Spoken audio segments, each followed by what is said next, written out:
हरे कृष्ण।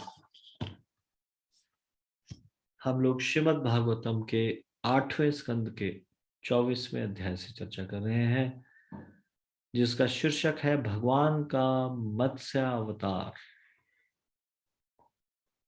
हमने 29 श्लोकों तक चर्चा की। अभी हम 30वें श्लोक से आगे की चर्चा करेंगे। इससे पहले कि हम ये चर्चा शुरू करें, कृपया आप मेरे साथ प्रार्थना बोलिए। ओम नमो भगवते वासुदेवाय। ओम नमो भगवते वासुदेवाय। ओम नमो भगवते वासुदेवाय। नारायणं नमस्कृत्य नरं चैव नरोत्तमम् देवीं सरस्वतीं व्यासं ततो जयमुदीरयेत्। नष्टप्रायेषु अभद्रेषु नित्यं भागवत सेवया भगवती उत्तम श्लोके भक्तिर्भवति नैष्ठिकी। कृष्णाय वासुदेवाय देवकी नंदनाय च नंदगोप कुमाराय गोविंदाय नमो नमः। मूकं करोति वाचालं पंगुं लंघयते गिरिं यत्कृपातमहं वन्दे परमानन्दमाधवम्। श्रीचैतन्य ईश्वरम् श्री गुरु दीनतारिणम्। धन्यवाद।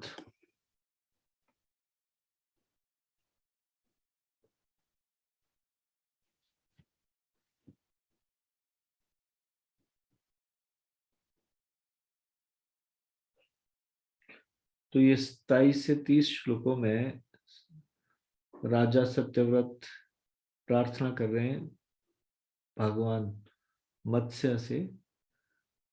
तो इसमें 30वां श्लोक इस प्रकार से है। न ते अरविंदाक्ष पदोपसर्पणम् मृषा भवेत् सर्वसुहृत् प्रियात्मनः यथेतरेषां पृथगात्मनां सता मदीदृशो पुरद्भुतं हि नः। हे कमल की पंखुड़ियों के समान नेत्रों वाले प्रभु, देहात्म बुद्धि वाले देवताओं की पूजा सभी प्रकार से व्यर्थ है। क्योंकि आप हर एक के परम मित्र तथा प्रीतम आप परमात्मा है, अतएव आपके चरण कमलों की पूजा कभी व्यर्थ नहीं जाती। इसलिए आपने मछली का रूप दिखलाया है। तो क्या बताया, देवताओं की पूजा व्यर्थ क्यों है, क्या रीजन बताया, सुना आपने अभी। देवताओं की पूजा व्यर्थ है ऐसा बोला इन्होंने। किन्होंने? राजा सत्यव्रत ने। क्यों क्यों व्यर्थ है?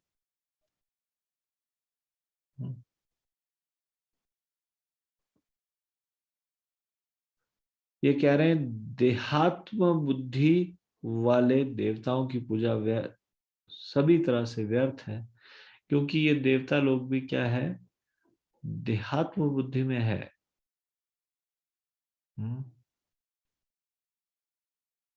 ये देहात्म बुद्धि में होने के कारण इनकी पूजा व्यर्थ है। तात्पर्य, इंद्र चंद्र सूर्य जैसे देवता सामान्य जीव है जो भगवान के विभिन्नांश है।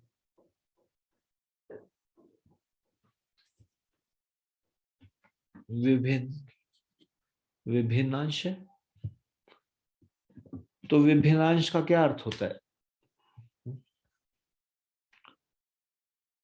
कृपया हाथ खड़ा कीजिए, बताइए विभिन्नांश क्या होता है?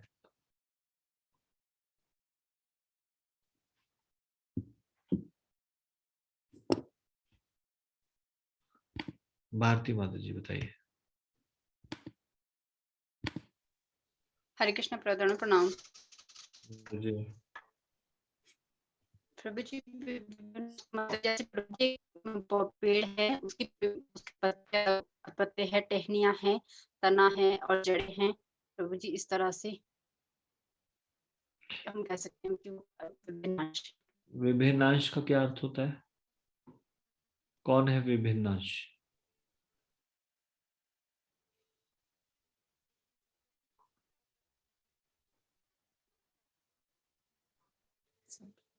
स्वांश और विभिन्नांश में अंतर बताइए। विभिन्नांश क्या है वो बताइए।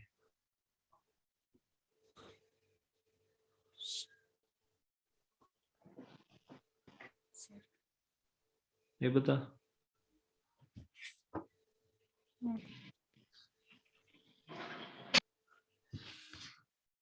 एकता सिंगल माता जी आप बताइए। हरे कृष्णा प्रभु जी, दंडवत प्रणाम। दंडवत प्रणाम। प्रभु जी, स्वांश स्वयं परमात्मा है और विभिन्नांश हम जीवात्माएं। हाँ ठीक है, धन्यवाद। स्वांश भगवान के अलग अलग अवतार, साक्षात भगवान, और विभिन्नांश हम जीवात्मा, उनके अंश। क्लियर हुआ सब लोगों को?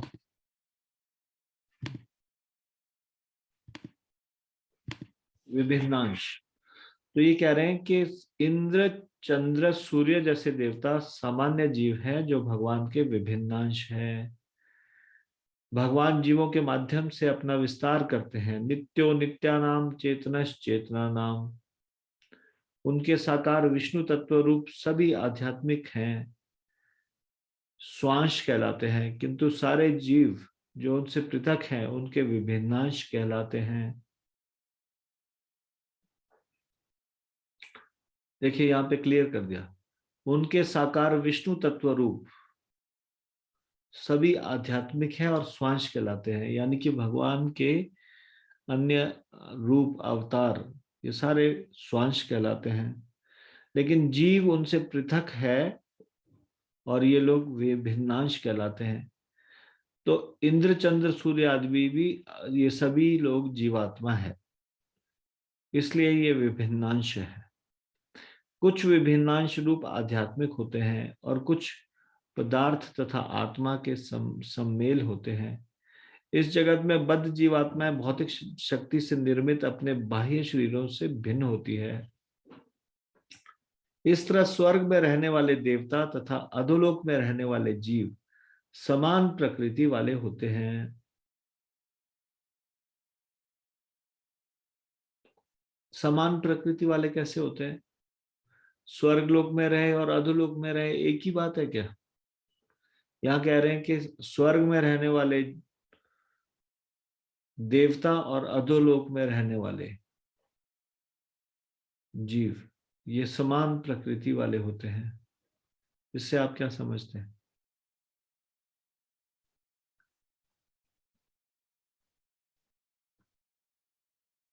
समान प्रकृति वाले होते हैं कैसे? स्वर्ग में रहने वाले और अधोलोक में रहने वाले। Please raise your hand.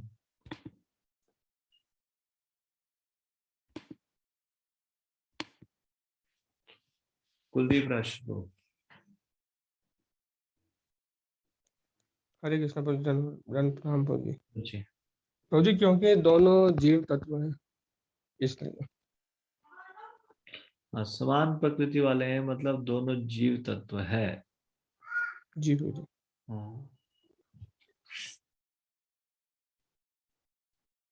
Ranjit प्रभु आपका भी सेम था? यस प्रभु जी, हरे कृष्ण प्रभु। ठीक,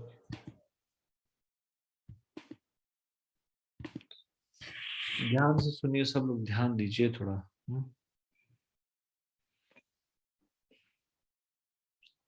फिर भी इस लोक के मनुष्य कभी कभी स्वर्गलोक के देवताओं की पूजा करने के लिए लालायित हो जाते हैं। ऐसी पूजा अस्थाई है। हम में से ही इसी प्रकार के, जैसे हम एक जीवात्मा है, उसी प्रकार के जीवात्मा है स्वर्गलोक के देवता। और ये बोल रहे हैं कि जब कभी ऐसी देवताओं की पूजा की जाती है, ऐसी पूजा अस्थाई है।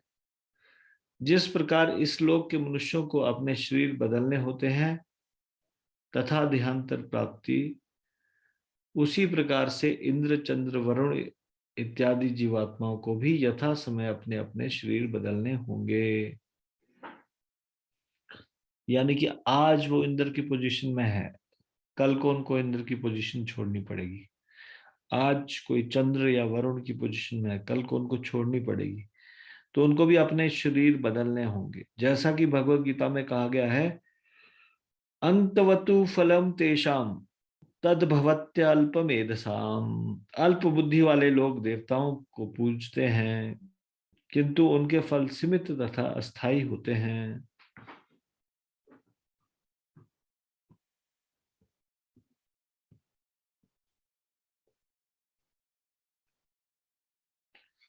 कामेस्तैस्ते हृतज्ञाना प्रपद्यन्ते अन्य देवता। देखो ये दो जगह अलग अलग जगह बताया हुआ है। एक जगह अंतवतु फलम तेषाम तद्भवत्य अल्पमेधसाम। अल्पमेधसम, अल्प बुद्धि वाले लोग देवताओं की पूजा करते हैं, किंतु उनके फल सीमित और अस्थायी होते हैं। और इस श्लोक में भी कामेस्तैस्ते हृतज्ञाना प्रपद्यन्ते अन्य देवता। जो लोग देवताओं के पद को नहीं जानते, वे किसी भौतिक प्रयोजन से उनकी पूजा करने की ओर झुकते हैं,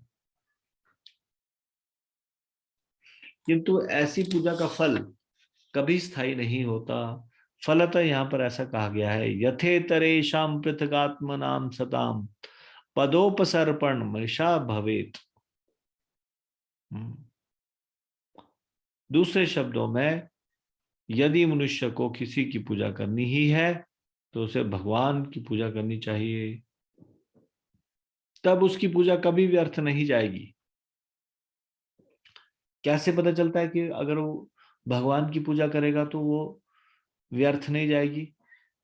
भगवान यहाँ पे बताते हैं, भगवत गीता में, स्वल्पम अप्यस्य धर्मस्य त्रायते महतो भयात्। भगवान की पूजा करने का स्वल्प प्रयास भी स्थायी निधि होता है। थोड़ा सा भी प्रयास करेंगे तो वो स्थायी निधि होता है। और अगर देवताओं के लोक को भी प्राप्त कर लिया जाए तब भी स्थायी नहीं होता। देखो कितना अंतर है भगवान की पूजा और देवताओं की पूजा करने में। देवताओं, किसी ने अपना पूरा जीवन लगाया और वो मान लो सूर्य देव की उपासना की और उसको सूर्य लोक मिल भी गया, तो भी स्थायी नहीं है। ये सूर्य लोक ही स्थायी नहीं है।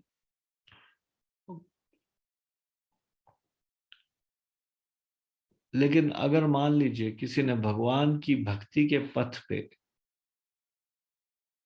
थोड़ी सी भी प्रोग्रेस की, तो भी वो कभी व्यर्थ नहीं जाती, वो स्थायी रहती है।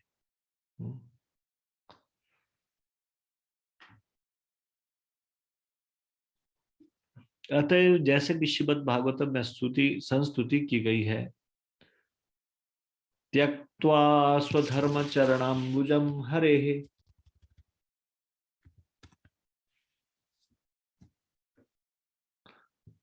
मनुष्य को चाहिए कि वह हरि के चरण कमलों की पूजा करे, चाहे इसके लिए प्राप्त शरीर विशेष के तथाकथित वृत्ति परक धर्म को क्यों न छोड़ना पड़े।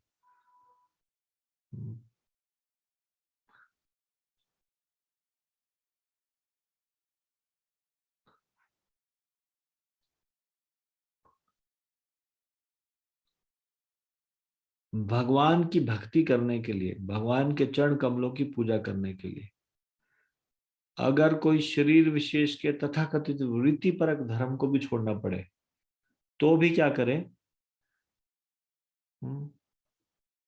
भगवान के चरण कमलों की पूजा करें। श्रीमद् भागवतम में बताया गया, त्यक्त्वा स्वधर्म चरणाम्बुजम हरेः। चूंकि शरीर की पूजा स्थायी है और इसलिए इसका फल स्थायी नहीं होता। शरीर की पूजा अस्थाई है, इसका फल स्थायी नहीं होता, किंतु भगवान की पूजा से बहुत बड़ा लाभ मिलता है।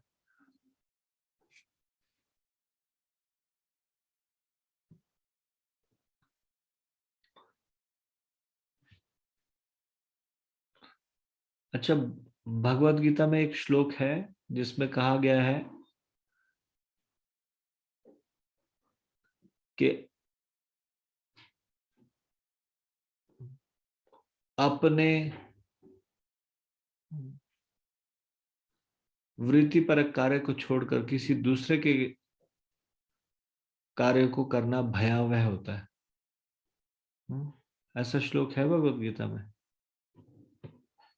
कोई बता सकता है, कोई कोट कर सकता है इस तरह का भगवत गीता का श्लोक?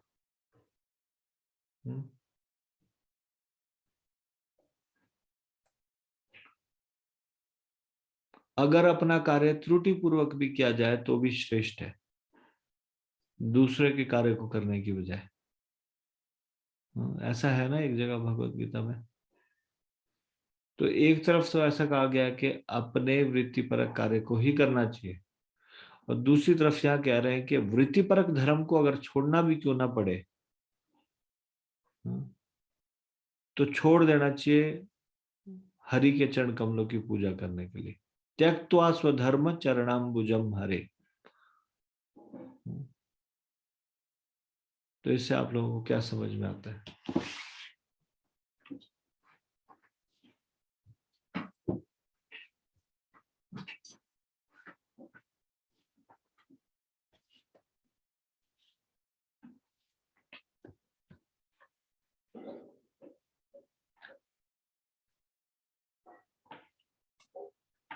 Anybody want to say anything?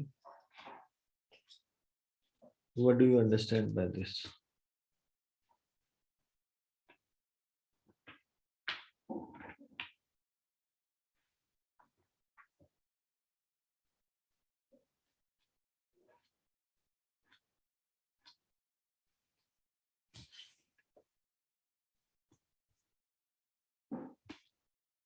Ranjit Keshav प्रभु बताइए। हरे कृष्ण प्रभु जी, प्रणाम।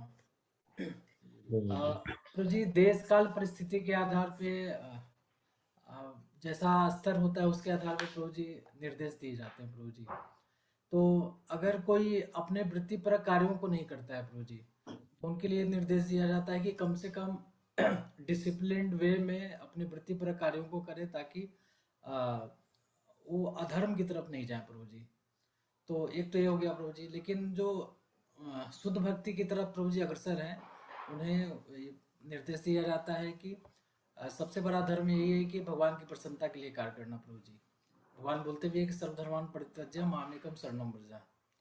तो प्रभु जी जो भक्ति के पथ पे अग्रसर हैं प्रभु जी, उनके लिए निर्देश है प्रभु जी।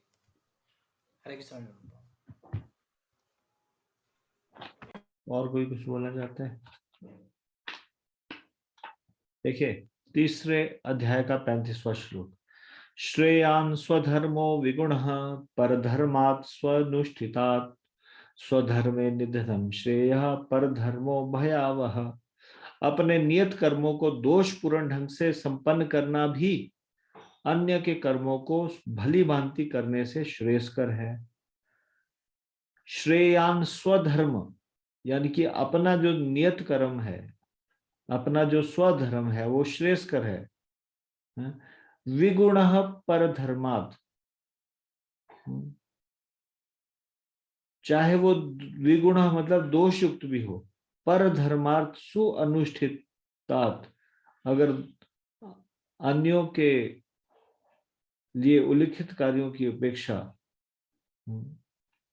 अगर वो भली भांति तरीके से भी संपन्न किया जाए पर धर्म को, है ना, तो भी स्वधर्म को दोषपूर्ण ढंग से करना अच्छा है अन्य के कर्मों को भली भांति करने के की तुलना में। स्वीय कर्मों को करते हुए मरना प्राय कर्मों के में प्रवृत्त होने की उपेक्षा श्रेष्ठ है। क्योंकि अन्य किसी के मार्ग का अनुसरण भयावह होता है। और यहाँ पे ये कहा जा रहा है त्यक्त्वाम स्वधर्मम, अपने धर्म को त्याग देना चाहिए। और यहाँ ये बोला जा रहा है कि अपने धर्म को करना चाहिए, स्वधर्मम। हाँ, भगवत गीता के 3 अध्याय के 35वें श्लोक में बोला जा रहा है स्वधर्म को नहीं त्यागना चाहिए, स्वधर्म को करना चाहिए। स्वधर्म क्या है? अपने नियत कर्म, परम धर्म को छोड़कर। और यहां बोल रहे हैं त्यक्त्वा स्वधर्म चरणाम्बुजम हरे, अपने धर्म को त्याग के भी अगर भगवान के चरणों की पूजा करनी पड़े तो अपने स्वधर्म को त्याग देना चाहिए। क्यों विरोधाभासी ये बातें? स्वधर्म को त्याग देना चाहिए एक जगह बोल रहे हैं, एक जगह बोल रहे हैं नहीं नहीं स्वधर्म को करना, स्वधर्म को ही करना चाहिए। आप लोगों का क्या मत है इसमें?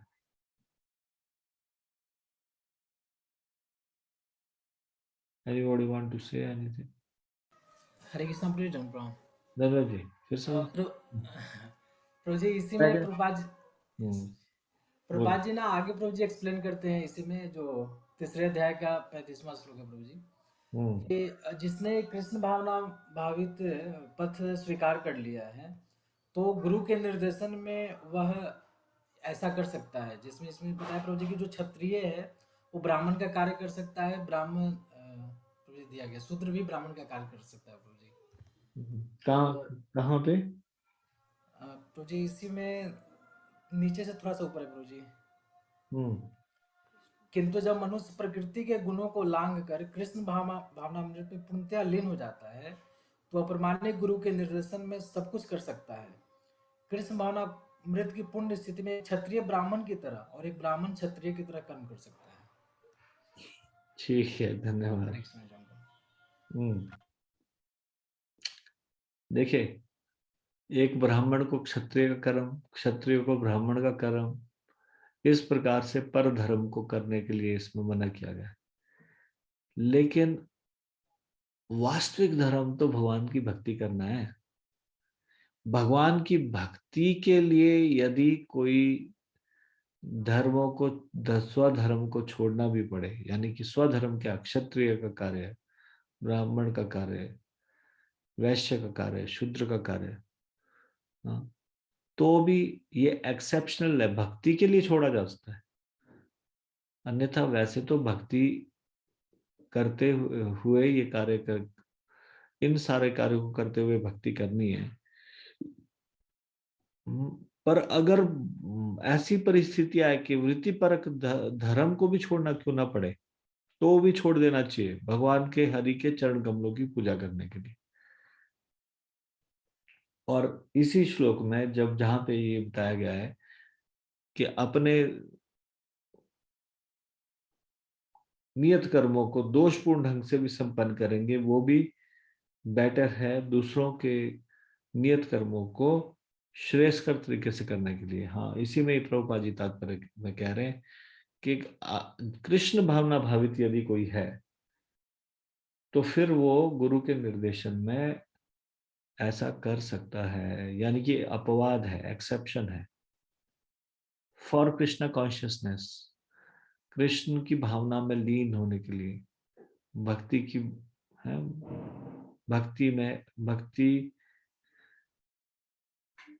भक्ति में रहने के लिए ऐसा कर सकता है वो।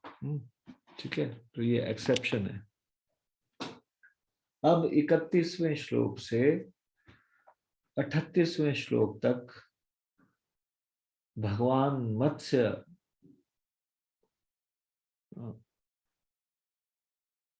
यहाँ पे भगवान मत्स्य राजा सत्यव्रत से इस प्रकार से उनको संबोधित करेंगे। तो सुखदेव गोस्वामी बता रहे हैं, श्री शुक उवाच इति ब्रुवाणं नृपतिं जगत्पतिः सत्यं व्रतं मत्स्यव पुर्युगक्षये विहर्तु कामः प्रलयार्णवे ब्रवी चिकीर्षुरेकांत जनप्रियः प्रियम।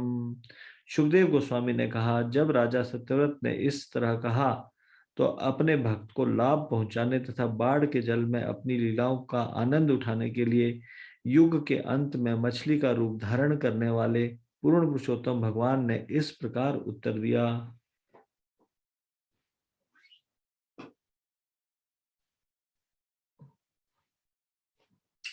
श्री भगवान उवाच सप्तमे हि अद्यत्नात् ऊर्ध्वम् अहनि एतत् अर्मिदम्।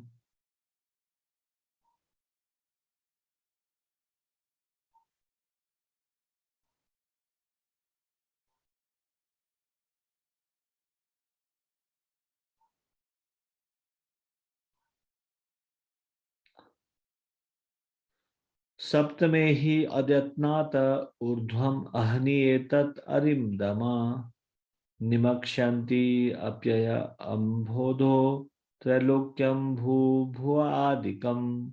भगवान ने कहा, हे शत्रुओं को दमन कर सकने वाले राजा, आज से 7वें दिन भू भुआ तथा स्वः ये तीनों लोग बाढ़ के जल में डूब जाएंगे।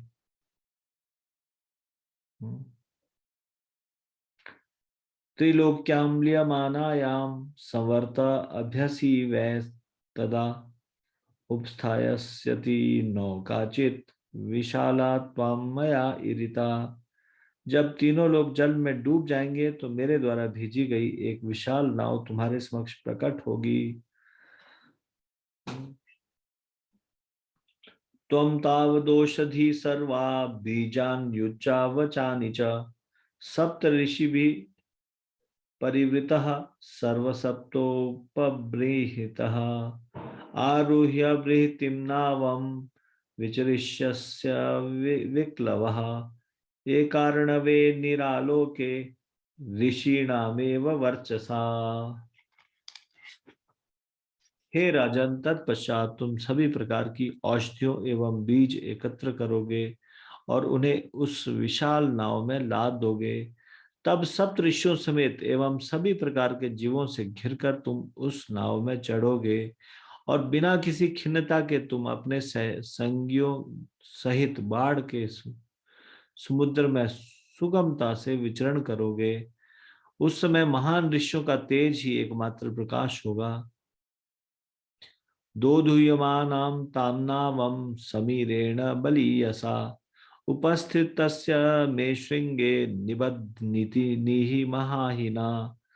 तब जो ही नाव तेज हवा से डगमगाने लगे, तुम उसे महान सर्प वासुकी के द्वारा मेरे सींग से बांध देना, क्योंकि मैं तुम्हारे पास ही उपस्थित रहूंगा। तो सामान्यतः मछलियों के सींग नहीं होते, ये मत्स्य अवतार है जिसमें कि उनका सींग है। तो कह रहे हैं कि वासुकी नाग से क्या करना,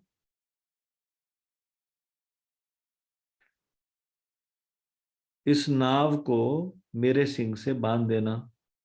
अहम तो अमृषि भी सार्धम सहना व मुदवन्वितवती विकर्षन्वी चरिष्यामि यावद ब्राह्मी निशा प्रभो। हे राजन, नाव में बैठे तुम्हें और तथा सारे ऋषियों को खींचते हुए प्रलय जल में मैं तब तक विचरण करूंगा जब तक ब्रह्मा की शयन रात्रि समाप्त नहीं हो जाती।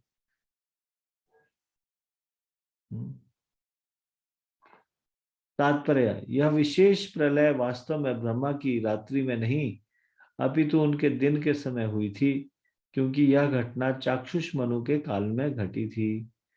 ब्रह्मा जब सोने चले जाते हैं तब उनकी रात होती है, किंतु दिन के समय 14 मनु रहते हैं, जिनमें से एक चाक्षुष मनु है। इसलिए श्रील विश्वनाथ चक्रवर्ती ठाकुर टीका करते हैं कि यद्यपि ब्रह्मा के लिए दिन था, किंतु भगवान की परम इच्छा से उन्हें कुछ समय के लिए नींद आने लगी। यह थोड़ा सा समय ब्रह्मा की रात्रि माना जाता है। शिल रूप गोस्वामी ने अपने लघु भागवतामृत में इसकी विस्तार से विवेचना की है, जिसका सारांश इस प्रकार है। गस्त्य मुनि के शाप के कारण स्वयंभू मनु के काल में प्रलय हुई। इस प्रलय का वर्णन मत्स्य पुराण में पाया जाता है। भगवान की इच्छा अनुसार चाक्षुष मनु के समय में अकस्मात एक दूसरी प्रलय हुई। इसका वर्णन मार्कंडेय ऋषि ने विष्णु धर्मोत्तर में किया है। मनु के काल की समाप्ति पर प्रलय आवश्यक नहीं होती, किंतु चाक्षुष मनवंतर के अंत में भगवान ने अपनी माया से सत्यव्रत को प्रलय का प्रभाव दिखलाना चाहा। श्रील श्रीधर स्वामी भी इस मत से सहमत हैं। लघु भागवतामृत में कहा गया है, मध्ये मन्वन्तरस्येव मुने शापान मनु प्रति प्रलयोसो बभूवेति पुराणे क्वचिदीर्यते अयम आकस्मिकोजाश्चाक्षुषस्यान्तरे मनोः प्रलयः पद्मनाभस्य लीलयेति च कुत्रचित् सर्वमन्वन्तरस्यान्ते प्रलयो निश्चितः भवेत् विष्णु धर्मोत्तरे त्वेतत् मार्कण्डेश भाषितम् मनोरन्ते लयो नास्ति मन्वे दर्शी मायया विष्णुनेति ब्रुवाणेस्तु स्वामी भीनेश मन्यते।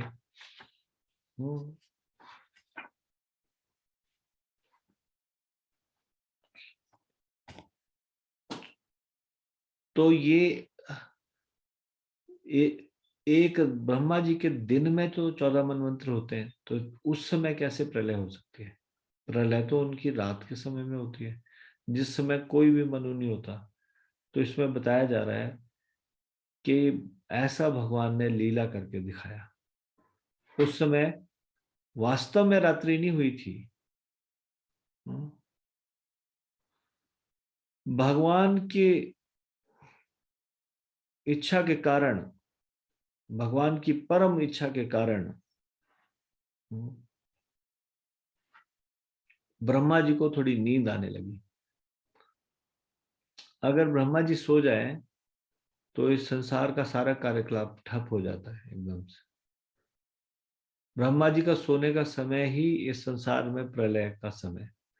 तो जब दिन में ही थोड़े से झपकी लगाई उन्होंने, तो उतनी देर में ही प्रलय आने लग गई। तो प्रलय का थोड़ा सा नजारा दिखाना था भगवान को, प्रलय कैसी होती है। तो प्रलय मतलब ब्रह्मा जी को थोड़ी सी नींद भगवान ने दिलाई, और जब ब्रह्मा जी को नींद आई तो फिर थोड़ा सा प्रलय का थोड़ा सा एक झलक सी दिखाई दी। तो ये घटना ब्रह्मा की रात्रि में नहीं हुई थी, दिन के समय हुई थी। ये चाक्षुष मनु के काल में हुई थी। चाक्षुष मनु 6वें मनु है।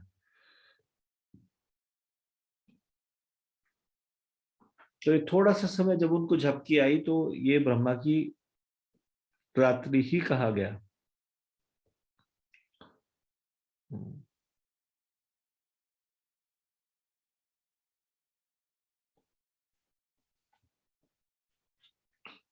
तो पहली प्रलय हुई थी, वो हुई थी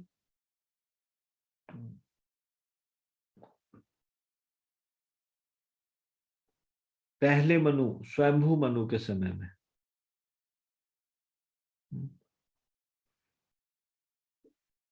और दूसरी प्रलय जो हुई थी वो हुई थी चाक्षुष मनु के समय में। ये एक प्रलय का थोड़ा सा समय था। तो मत्स्य पुराण में इसका वर्णन है।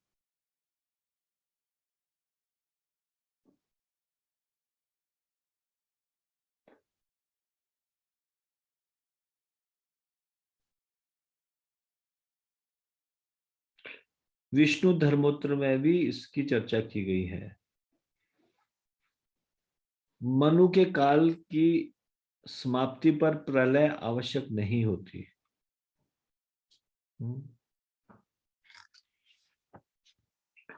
38वां श्लोक। मदीयं महिमानं च परम ब्रह्मेति शब्दितं वेत्स्यनुगृहीतं मे संप्रश्नेर्विवृतं हृदि मैं तुम्हें ठीक से सलाह दूंगा और तुम्हारा पक्ष भी लूंगा, और मुझ परम ब्रह्म की महिमाओं के विषय में तुम्हारी जिज्ञासाओं के कारण हर बात तुम्हारे हृदय के भीतर प्रकट होगी। इस तरह तुम मेरे विषय में सब कुछ जान लोगे। तात्पर्य, जैसा कि भगवत गीता के 15वें अध्याय के 15वें श्लोक में कहा गया है, सर्वस्य चाहम हृदि सन्निविष्टो मत्तः स्मृतिर्ज्ञानम अपोहनम च। परमात्मा सबों के हृदयों में स्थित हैं और उन्हीं से स्मृति, ज्ञान तथा विस्मृति आती है। जो जितना शरणागत होता है उसी अनुपात में भगवान अपने को प्रकट करते हैं। ये यथा माम प्रपद्यन्ते तांस्तथैव भजाम्यहम्। आदान प्रदान के सहयोग में भगवान मनुष्य की शरणागति के अनुपात में अपने को प्रकट करते हैं। जो पूरी तरह शरण में आता है उसे आंशिक रूप से शरण में आने वाले की तुलना में भिन्न रूप में प्राकट्य किया जाता है। हर व्यक्ति स्वभावतः प्रत्यक्ष या अप्रत्यक्ष रूप से भगवान की शरण में जाता है। यहाँ पुराने वाले एडिशन में ये स्पेलिंग मिस्टेक है, प्रत्यक्ष था अप्रत्यक्ष लिखा है, यहाँ होना चाहिए प्रत्यक्ष या अप्रत्यक्ष। इसको ठीक कर लीजिए।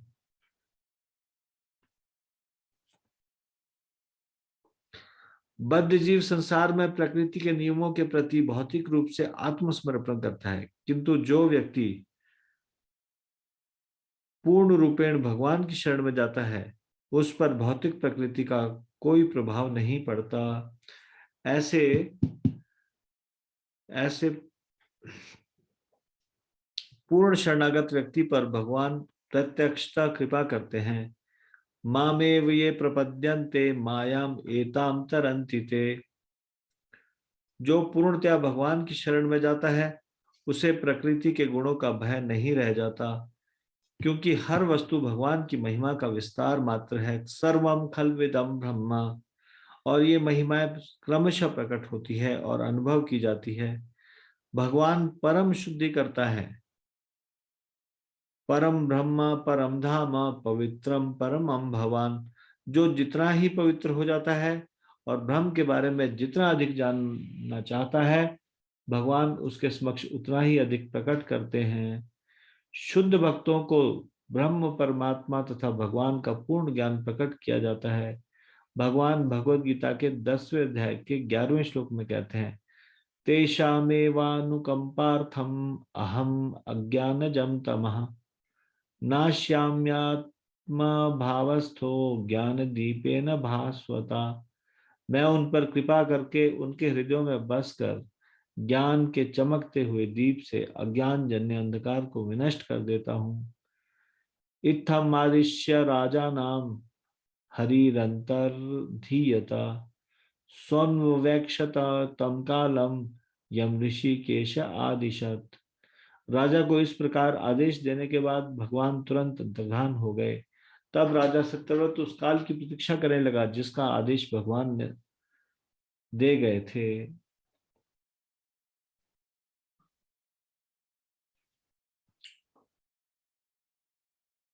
आस्तीर्य दर्भान प्राकुलान राजर्षि प्रागु आस्तीर्य दर्भन प्राकुलान राजऋषि प्राक उदक मुख निषसाद हरे पादो चिंतयन मत्स्य रूपिणः। संत सदृश राजा ने कुशों के सिरों को पूर्व दिशा की ओर करके उन्हें बिछा दिया और स्वयं उत्तर पूर्व की ओर मुख करके कुशों पर बैठकर उन भगवान विष्णु का ध्यान करने लगा जिन्होंने मछली का रूप धारण किया था। तथा समुद्र उद्वेलः सर्वतः प्लावयन् महिम वर्धमानो महामेघेर वर्षद्भिः समदृश्यता। तत्पश्चात विशाल बादलों ने झड़ी लगाकर समुद्र के जल को और अधिक चढ़ा दिया। इससे समुद्र बढ़कर स्थल के ऊपर बहने लगा और उसने समस्त विश्व को जलमग्न करना आरंभ कर दिया।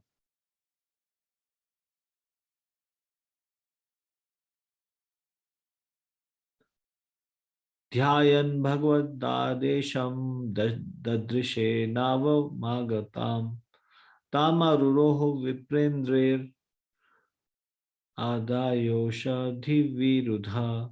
जो ही सत्यव्रत को भगवान का आदेश स्मरण आया, त्यों ही उसे अपनी ओर आती हुई एक नाव दिखी। तब उसने वनस्पतियों तथा लताओं को एकत्र किया और वह साधु सदृश ब्राह्मणों को साथ लेकर उस नाव में चढ़ गया। तम ऊचु मुने यह प्रीतः राजन ध्यायस्व केशवम सवे नः संकटात् अस्मात् अविताशम विद्या विधास्यसि। उन संत सदृश ब्राह्मणों ने प्रसन्न होकर राजा से कहा, हे राजन, भगवान केशव का ध्यान कीजिए। वे हमें इस आसन्न संकट से उबार लेंगे और हमारे कल्याण की व्यवस्था करेंगे। सो अनुध्यात ततः प्रादुरासीत महाअर्णवे एक श्रृंगाधरा मत्स्य हेम नियुत योजना। जब राजा भगवान का निरंतर ध्यान कर रहे थे तो प्रलय सागर में एक बड़ी सुनहरी मछली प्रकट हुई। इस मछली के एक सींग था और वह 80 लाख मील लंबी थी। निबध्य नावम तत्सिंगे यथोक्तो हरिणा पुरा वरत्रेणा ही ना तुष्टाव मधुसूदनम। जैसा कि भगवान पहले आदेश दे चुके थे, उसका पालन करते हुए राजा ने वासुकी सर्प को रस्सी बनाकर उस नाव को मछली के सींग में बांध दिया। इस प्रकार संतुष्ट होकर भगवान की स्तुति करनी प्रारंभ कर दी। तो 46वें श्लोक से यहाँ पे सत्यव्रत राजा स्तुति करते हैं। श्री राजोवाच अनादि अविद्या उपहत आत्मसंविदा स्तन्मूल संसार परिश्रमातुरः यदृच्छयोप्सृता यमाप्नुयु विमुक्ति दो नः परमो गुरुर्भवान। राजा ने कहा, भगवान की कृपा से उन लोगों को जो अनंत काल से आत्मज्ञान खो बैठे हैं और इस अविद्या के कारण भौतिक कष्ट में बद्ध जीवन में रह रहे हैं, भगवत भक्तों से भेंट करने का अवसर मिलता है। मैं उन भगवान को परम आध्यात्मिक गुरु स्वीकार करता हूँ। तात्पर्य, वास्तव में पूर्ण पुरुषोत्तम भगवान परम आध्यात्मिक गुरु है। वे बद्ध जीवों के कष्ट के विषय में सब कुछ जानते हैं। अतः वे इस भौतिक जगत में कभी कभी स्वयं प्रकट होते हैं, कभी अवतार के रूप में, तो कभी किसी जीव को अपना प्रतिनिधि बनाकर। फिर भी वे सभी दशाओं में आदि आध्यात्मिक गुरु हैं, जो इस संसार में कष्ट भोगने वाली बद्ध जीवात्माओं को प्रकाश प्रदान करता है। भगवान सदैव बद्ध जीवों की कई प्रकार की सहायता देने में लगे रहते हैं, इसलिए उन्हें यहाँ पर परमो गुरुर भवान कहकर संबोधित किया गया है। भगवान का प्रतिनिधि भी, जो कृष्ण भावनामृत का प्रसार कार्य करता है, भगवान के आदेश को पूरा करने के लिए भगवान द्वारा मार्गदर्शन पाता है। ऐसा व्यक्ति भले ही एक सामान्य पुरुष लगे, किंतु परम गुरु रूप भगवान की ओर से काम करने के कारण उसे सामान्य व्यक्ति की तरह उसकी अनदेखी नहीं की जानी चाहिए। इसीलिए कहा गया है, आचार्यम माम विजानीयात। आचार्य को भगवान की ओर से कार्य करता आचार्य को जो भगवान की ओर से कार्य करता है, साक्षात भगवान जैसा मानना चाहिए। साक्षात धरित्वेन समस्त शास्त्रे उक्तस्तथा भाव्यते वसद्भि किंतु प्रभोर्य प्रियेव तस्य वंदे गुरो श्री चरणारविंद। विश्वनाथ चक्रवर्ती ठाकुर ने सलाह दी है कि गुरु जो भगवान की ओर से कार्य करता है, भगवान की ही भांति पूजा जाना चाहिए, क्योंकि इस भौतिक संसार में फंसे बद्ध जीवों को लाभ पहुंचाने के लिए भगवान के संदेश के प्रचार हेतु वह भगवान का सर्वाधिक विश्वसनीय दास होता है।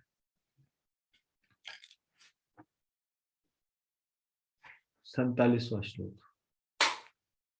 जनो बुधूयम निज कर्म बंधना सुखेच्छया कर्म समीहते सुखम यत् सेवया ताम विधुनोत्य सन्मतिम ग्रंथि सभिन्द्याद हृदयम सनो गुरु। इस संसार में सुखी बनने की आकांक्षा से मूर्ख बद्ध जीव सकाम कर्म करता है, जिनसे केवल कष्ट ही मिलते हैं। किंतु भगवान की सेवा करने से मनुष्य सुख की ऐसी झूठी अवस्थाओं इच्छाओं से मुक्त हो जाता है। हे मेरे गुरु, मेरे हृदय के भीतर की झूठी इच्छाओं की ग्रंथि को काट दें।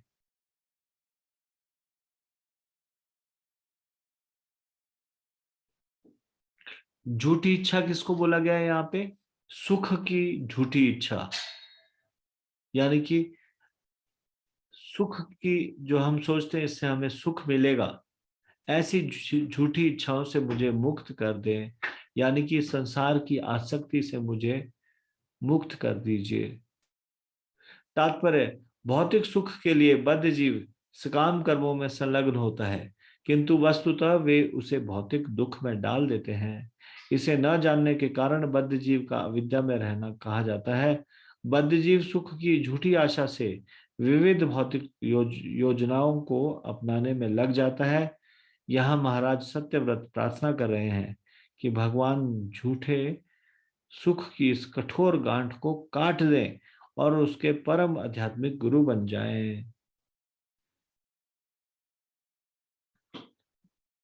यत् सेवया अग्ने इव रुद्ररोदनम पुमान विजयात मलम आत्मनः तमः भजेत वर्णम निजम एष सह अव्ययो भूयात सह ईश परमा गुरो गुरु। वह बंधन से जो छूटना चाहता है उसे भगवान की सेवा करनी चाहिए और पवित्र तथा अपवित्र कर्मों से युक्त तमोगुण का संसर्ग छोड़ देना चाहिए। इस तरह मनुष्य को अपनी मूल पहचान फिर से प्राप्त होती है।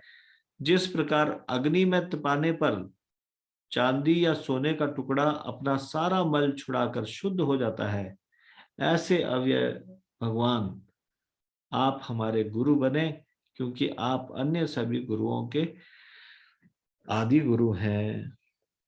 तात्पर्य, मनुष्य जीवन अपने को शुद्ध बनाने के लिए तपस्या करने के निमित्त है।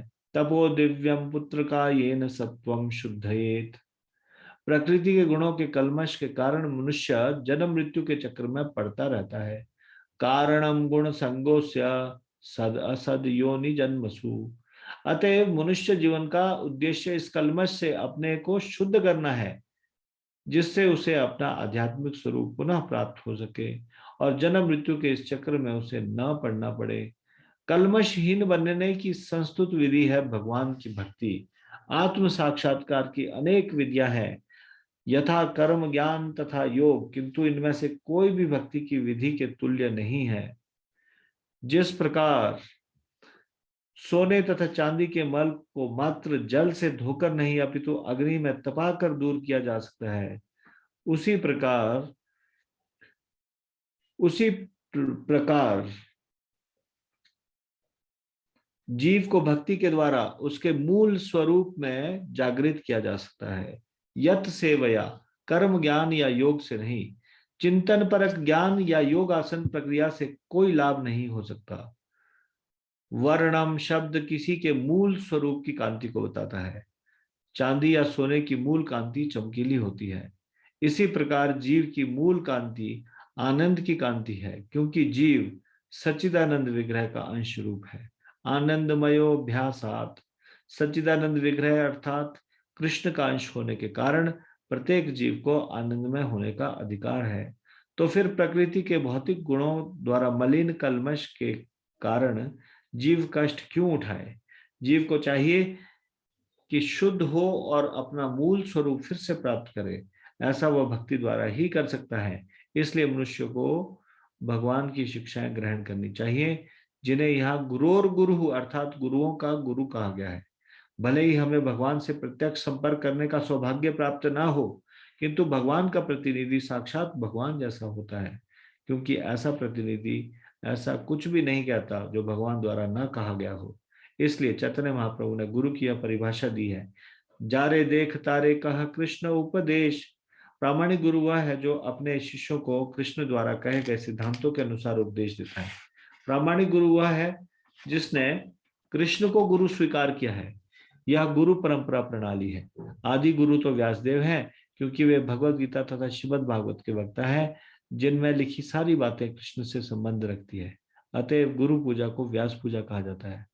अंततः आदि गुरु कृष्ण है, नारद उनके शिष्य हैं और व्यास नारद के शिष्य हैं। इस प्रकार क्रमशः गुरु परंपरा प्राप्त होती है। कोई व्यक्ति गुरु नहीं बन सकता यदि वह यह नहीं जानता कि कृष्ण या उनके अवतार क्या चाहते हैं।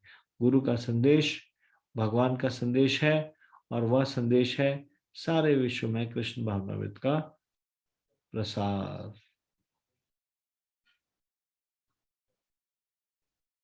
न यत्प्रसादायुत भागलेश मन्ये च देवा गुरुवो जनः स्वयं कर्तुम समेता प्रभवन्ति पुंसस्तमीश्वरं त्वां शरणं प्रपद्ये।